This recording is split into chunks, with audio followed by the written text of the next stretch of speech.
Slovenska liga se vrača na zelenice, Radomlje so doma pričakali nogometaše Olimpije. Letos dvakrat Olimpija že boljša, 2 zmagi, Radomlje pa še vedno na zadnjem mestu, v tem zimskem prestopnem roku nekoliko okrepljeni.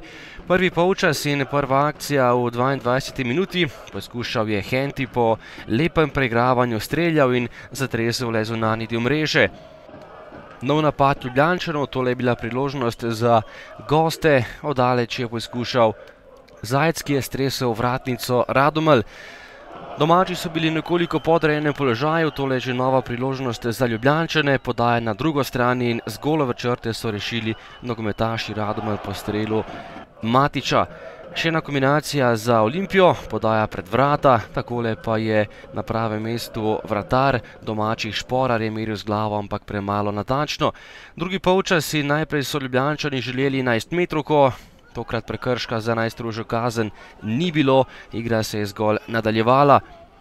Nato pa eden izmed pomembnejših dogodkov tekme, kajti v 53. minuti je bil to še en prekršek Balkovca, ki je prejel drugi rumeni karton, posledično rdečega in bil izključen. Z igralcem manj so tekmo nadaljevali nogometaši Radomelj in praktično cel drugi del igrali samo z 10 nogometaši.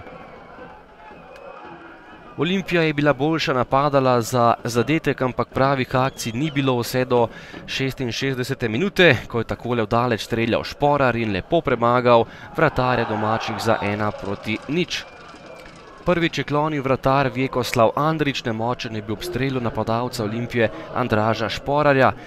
Že v naslednji akciji kot Zajca podaja pred vrata in avtogol Cankarja, ki je povišal prednost Ljubljančanov na 0:2.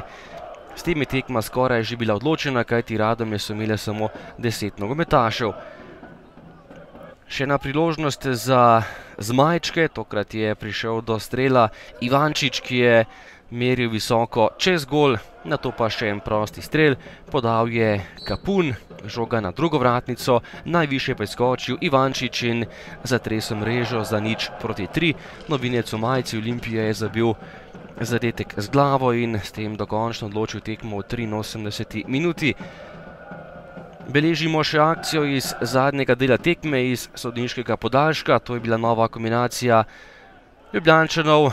Najspretnejši pa je bil Andraž Šporar, ki je žogo potisnil v mrežo, prazna vrata je imel pred sabo, od vratnice pa se je žoga odbila k njemu direktno v noge in to je bil tudi 4. gol za Olimpijo in hkrati še zadnji zadetek na tekmi. Radomlje 0 na koncu, Olimpija 4 in lepa zmaga za Ljubljančane.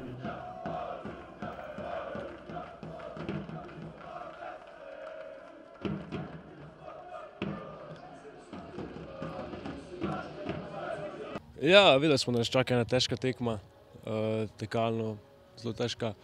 Prvi polčas smo se še nekako držali, mislim, nekako še vse štimali. V drugem polčasu nas je presekala verjetno ta rdeč karton, ta izključitev. Tekalno smo mogli še bolj delati, nekako so, imeli so več prostora, ne vem.